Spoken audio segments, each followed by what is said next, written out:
It is the 31st, so happy Halloween out there to you guys. And to be on theme, we're going over our Halloween enhancements today for Lilith and Lucius. They also got some EP ability awakenings as well, so check these out. Some of these are going to be better than what you think. Some of them, though, you're going to want to skip to save up on your gil and your Christs and stuff of that nature. So the first one to be going over is actually Lucius, and he's actually way better than what I thought he was going to be with his ability awakenings and his EP skill. So let's go in here, ability awakenings and EP skills for Lucius. Scrolling down here, his first ones are going to be Dust Barrage and Dawn Barrage. These are his dark and fire imbue skills. If you enhance these to +2, they're very cheap to enhance, 120,000 gil each.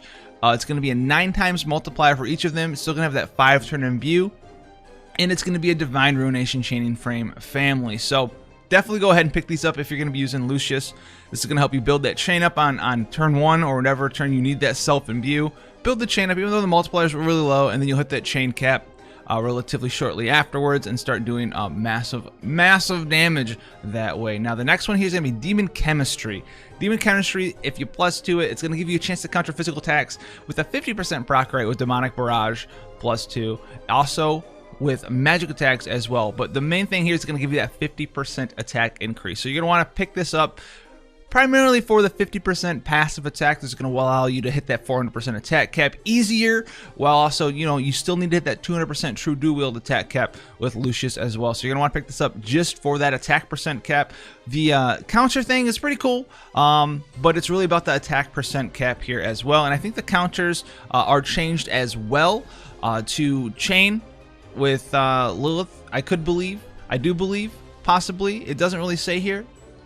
Here it is, Divine Ruination AoE. Yeah, here it is, Demonic Barrage +2. There it is, Demonic Chemistry. So yeah, Divine Ruination AoE, 8 times mod. So make them a little bit better in the arena as well that way, but you really want it for this attack +50%. That's going to help him out tons. The next one's Piercing Barrage, and Cleaving Barrage, and Crushing Barrage. So these are his 3 damage dealing skills in his Imperil. These also got touched up quite nicely in a unique way. So Piercing Barrage +2, if you want a Divine Ruination chain, which it seems like they're kind of trying to bring back Divine Ruination. Divine Ruination is actually a really good chaining family. It's really hard to mess up Divine Ruination. It's going to be a 6.5 multiplier to ignore 50% defense. So it's going to be a 13 times multiplier overall, and any sort of multiplier bonus that Piercing Barrage gets is going to double down on due to this being a to ignore 50% defense thing. The next one's going to be Cleaving Barrage. This is also going to get changed to Divine Ruination.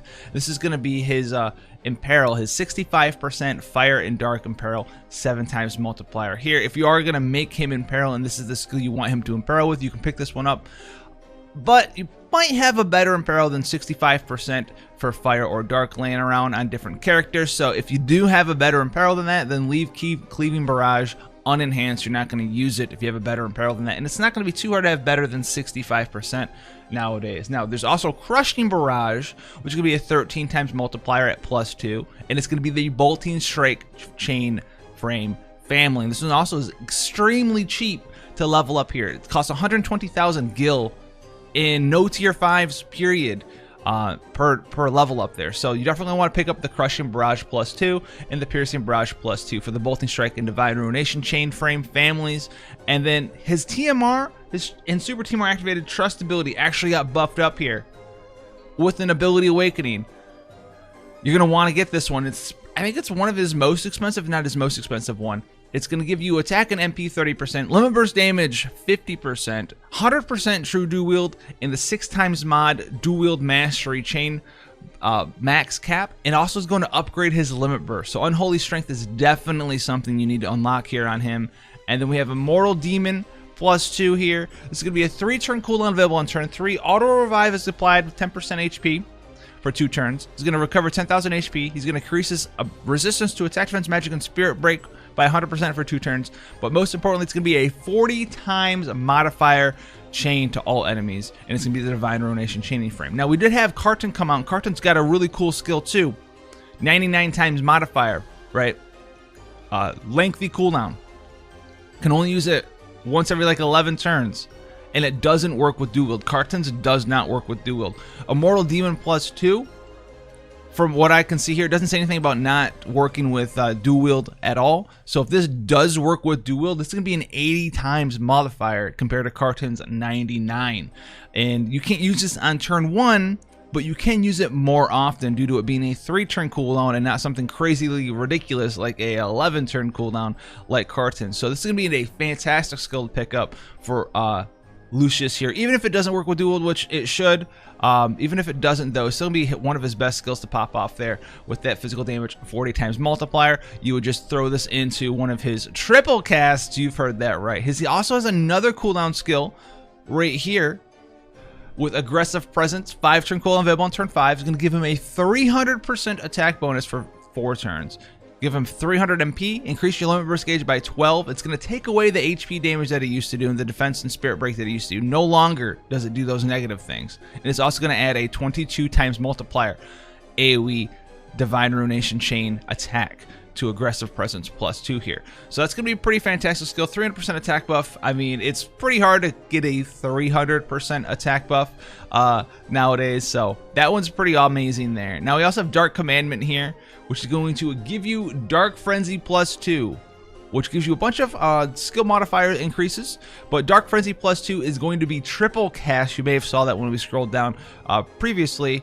But triple cast, he has triple cast for his skills, and it's going to give you some modifier increases to his other skills. So all those 13 times multipliers are going to be like 15 times multipliers. Nothing super insane. We do have a bunch of characters who have higher multipliers than that, but we do have some crazy cooldown skills like we just went through for Lucius to catch back up to those other characters. Now we have the Mnemonic Mirage. We saw this. This is his counter, and then Dark Frenzy is his triple cast, which is going to be passively activated. Now we have Latent Abilities for him as well here. Crimson Destiny 2 and Midnight Corruption 2. So Crimson Destiny 2, 30% attack, 30% HP, 50% Human Slayer. Autocast Crimson Destiny 2 at the start of battle or after being revived, and increase your Dark Resist by 100%. If you decide to just go to the Crimson Destiny +1, you'll be missing 10% HP, 10% attack, and you're going to be missing 50% Dark Resist. You're also going to be getting the level 1 Crimson Destiny instead of level 2. Really not that big of a deal. It's just a self-attack buff, 100, 125, or 150%, depending on if you have the base EP, the level 1 +1 EP, or the +2 EP version. If you want to forego going all the way up to +2, you're saving your EP skills points for somebody else. You could do that, but you could also just go ahead and get that nice Dark Resist, extra 10% HP, and 10% attack. Now we also have Midnight Corruption here for him, the +2 version, 5-turn cooldown available on turn 1, and decrease fire and Dark Resist by 100% for 5 turns to 1 enemy, and it's a 16 times multiplier Divine Ruination Chain frame. So here's the thing, you could also just leave this one at the +1 version because it's a 12 times multiplier, and the fire and Dark Resist is still 100%.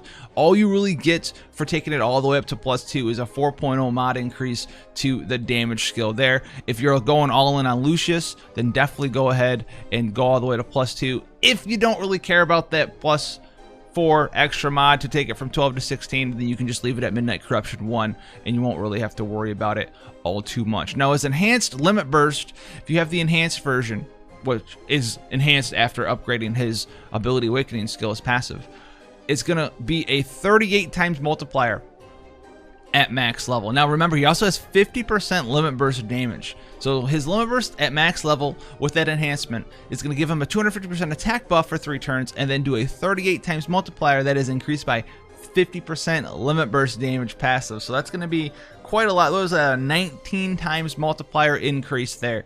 So that is going to be a 57 times multiplier base limit burst with just his passive, no other increasing limit burst damage whatsoever. So that's going to be a pretty powerful LB to keep that attack buff up as well. And if you have some other LB gear, that might be a thing that he could use as well to do even more damage. He can use swords, so maybe if you have like a CG Lightning Super TMR to throw on him, that would be something else that he could use, etc, etc, etc. So he's actually looking pretty powerful. Even though his normal skill multiplier is a little bit lower than usual, his big multipliers are going to make him do crazy amounts of damage. He should be probably like the top 5 damage dealers currently available in FFBE. With this skill right here, the physical damage 40 times multiplier, if this works with dual, that's going to be fantastic. He's got a 22 times multiplier multiplier here that gives him a 300% attack bonus. He kind of really looks like he wants to be in longer fights. The longer the fight goes on, looks like the better he really kind of gets. His main weakness is his multipliers for his base skills here, like Crushing Barrage +2 and Piercing Barrage +2 are only 15 times multiplier. We're living in an age where, you know, 20, 21, 22, 23, 24 is like the base. He's got 15 times, but he can catch back up with his big cooldown skills, especially that 40 times multiplier that you can hopefully dual wield and pop someone off with an 80 times multiplier on a Mortal Demon +2 there. So, but even if you can't dual wield this, even if it's like, okay, you can't dual wield this skill, what do you do then? Well, then you just kind of triple cast, because you have base triple cast. And you should be able to triple cast a Mortal Demon in here. Yeah, you can. A Mortal Demon. You just triple cast 2 of his other skills and a Mortal Demon +2. And guess what? 15 plus 15 plus 40, that's 70 times multiplier. So you're really only going to lose like a 10 times multiplier there if you can't triple cast this skill. So not that big of a deal. Lucius is looking pretty powerful. But from one incubus, going from the incubus, I almost called him a succubus, excuse me. It's 2019. We're going over to the succubus, Lilith. Lilith, I know a lot of you guys out there like Lilith, and Lilith was pretty cool. She's pretty powerful, but she was relatively squishy compared to a lot of the other tanks in the game. It didn't really offer a whole lot of support, but thankfully she's gotten a couple of those things fixed. But a couple of these ability awakenings you're going to want to dodge on out. Now, we have Serpente, Kiss of Dusk. The only reason that I would tell you guys to unlock Serpente, Kiss of Dusk here is to increase your Dark Imperil. If you want to use Lilith as a Dark Imperiler, you can get the Imperil to go all the way up to 80%. The multiplier increase and the charm chance increase don't really matter that much for doing endgame activities. She's never going to be your big damage dealer.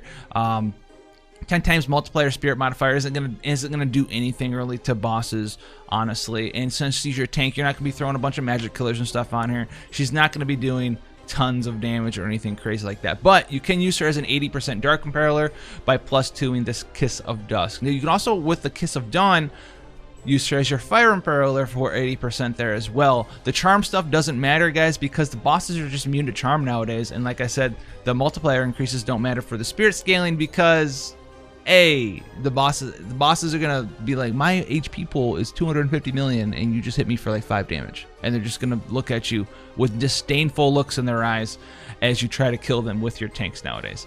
She also has Counter Curse here, which is a pretty big increase. Counter Curse is pretty amazing. +2 here increases resistance to attack, defense, magic, spirit break, and charm by 100% for 4 turns now to all allies. Mitigates magic damage taken by 30% for 4 turns to all allies. Removes all debuffs from the caster and cures all status ailments from the caster. So this lets her play her little support role a little bit better here. 30% magic mitigation for 4 turns is amazing, and she can also be your charm resist and attack, defense, magic, and spirit break resist much more easily now due to it lasting 4 turns. It gives her more opportunities to put this up and then do some other stuff, then come back and do Counter Curse +2 again. So she picked up the slack for you a little bit there. This one's probably worth enhancing, and that is why they definitely gave it the 500,000 gil per enhancement with 2 tier 5s for the +2 on Counter Curse. But definitely worth enhancing if you use her for your magic tank or some sort of supporty provoke tank or something. Whatever sort of weird build that you're using Lilith for, this is definitely something that adds to her ability to help your team out, which is something she sorely needed. Now we have Demonic Guard and Demonic Guard Physical and Magical +2 here. So this got changed here. All that really happened, the proc rate went up to 80%. The damage mitigation didn't change, but the cover duration went from 3 turns to 4 turns, and now they have a self buff here, a small little self buff. So Demonic Guard Physical +2 is 130% defense buff for 4 turns to the caster, and it also cures defense break. Those are kind of like okay things. They're like nice little things that are tacked on, nothing broken. A lot of you guys out there should probably have better buffs than 130%.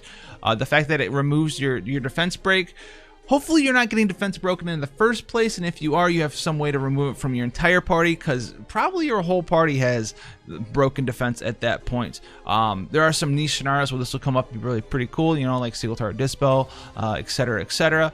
But at the end of the day, is it worth enhancing? I would pick it up solely for the 4 turns of cover duration for both of them. Demonic Guard Magical is the same thing, but instead of the defense buff and the defense break resist, or the defense break removal, I mean, it's Spirit Break removal and 130% spirit buff. But solely for the 4 turns of duration. If you're a big Lilith fan and you're using her, definitely pick that one up, 100% guaranteed for both the physical +2 and the magical +2 there. Now, going into Serpentine, Dusk Lash, and Dawn Lash.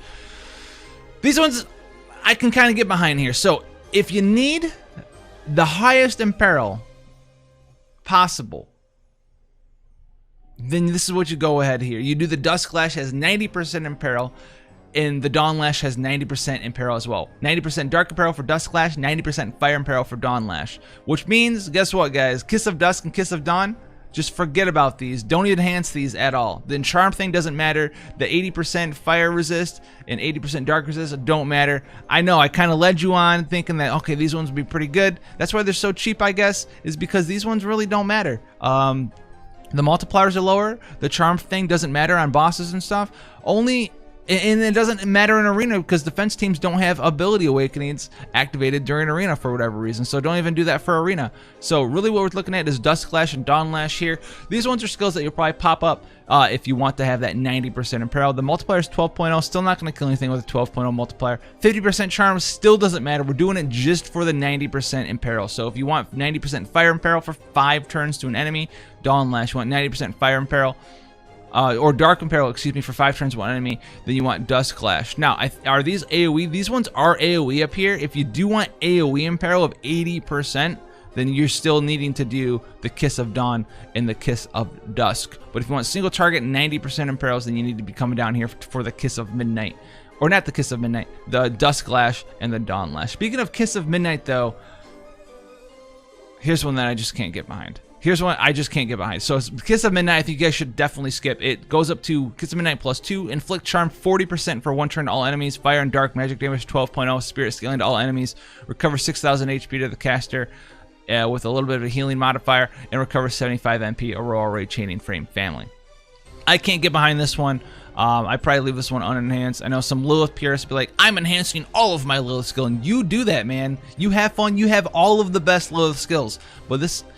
If you want to be saving up on some of your enhancement mats, we've kind of missed a couple story events. One story event, we are getting one out of the 7th though, with the CG King Eldor Ring coming in here. Then go ahead for it. But I can't really get behind this one. I mean, the healing modifier got increased up to 6,000, or not the healing modifier, but the base HP, 6,000 HP. Not that big of a deal though. And like I said, for Arena, it's not going to do anything because the enhancements don't work in Arena. On defense anyways, if you're trying to make a troll team. Dream Chemistry +2. This one is a must get. This one is definitely a must get. So the big must gets here, the +2 version, you get 60% Spirit, 60% HP, 30% defense. You get some modifier increases to your counters and stuff like that. You have the same 80% chance to counter here. But the main thing in here is just the bulk, the raw girth that you get. The 60% Spirit, 60% HP, and then the upgraded Limit Burst is why you're picking this one up. 100%. 100%, guys, you have to pick this one up. It's going to make her way more tanky with this 60% Spirit and HP and 30% defense here. Now we have Dream Melding here. This is her counter. And you can see that the modifier increase that you're going to get from Dream Chemistry +2, not that big of a deal. It's going to go from a 2.4, up to like a 7.2 multiplier, as you can see with Dream Melding and Energy Melding and Vitality Melding. Not that big of a deal. The +2 version, I do believe, increases the Charm. This is what you're getting from the Charm increase here from Dream Melding. So, like, nothing super crazy there. But then we have her Limit Burst here and her EP skills to go over. Shroud of Elements is definitely something I would go and get and max out. If I'm using Lilith in my team, it's a very lengthy cooldown. It's an 8-turn cooldown available on turn 1. Inflicts Charm 50% proc rate for 1 turn. Garbage part. But what the huge thing is it gives your entire team an 80% increased resistance to all elements for 1 turn.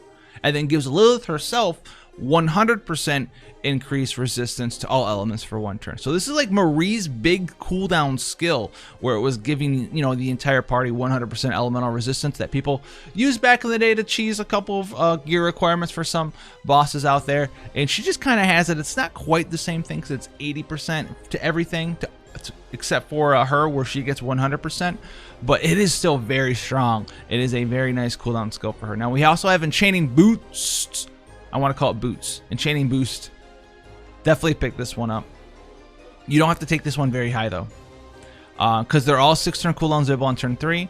The Enchanting Boost 2 uses your own limit burst gauge to fill an ally's gauge, and then auto casts the next turn, give that ally 10 more limit burst gauge crystals. The base version, though, 6-turn cooldown available on turn 3, use own limit burst gauge to fill an ally's gauge, and then auto cast next turn, give them 6 limit burst gauge crystals. You could leave this at level 1 if you wanted to, it just gives her Entrust. It's a cooldown skill, you can't use it on turn 1, which kind of is but she's going to be countering a lot. You'll be able to fill this allies limit burst up regardless of this extra 6, 8, or 10 limit burst crystals. Just use your own limit burst gauge with a full limit burst gauge. Her limit burst isn't that expensive anyway. As you can see, it's 30 crystals, not that big of a deal. She's got all these counters that proc all the time, etc., etc. And what is her upgraded limit burst here? The Sinister Dance upgraded version, fully completed. Magic damage 30 times multiplier of spirit scaling all enemies. Kind of okay, actually. Mitigate damage taken by 35% for 3 turns to all allies, and mitigates damage taken by 55% for 3 turns to the caster, and then recovers 70% HP and 70% MP. So this is actually pretty good. It's not insane, but you do get this tacked on to that free 60% HP and spirit with that upgrade there. And it's 35% damage mitigation. So if it was like 40%, that'd be crazy. If it was like 50% like CG Charlotte, she'd be insane. 35% is just okay. You might have a better mitigation than this in your party. If it was 40%, we'd be talking a little bit better. So I'm not going to lose my mind over the upgraded Sinister Dance. It does make her tankier though, 55% damage mitigation, which is something that she needed.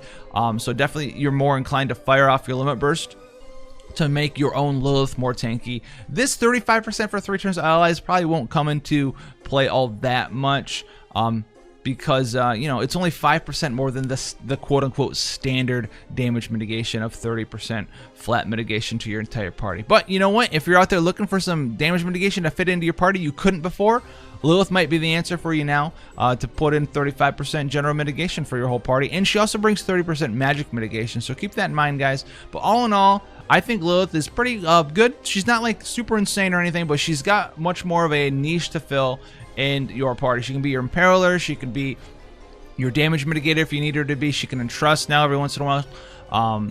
And she's much more tanky than before, which helps her out a ton. That was her one thing. You could make her tankier with gear. You can make everyone in the game tanky with gear. But if you didn't have the gear, she was just one of the lowest, I think, EHP tanks in the entire game.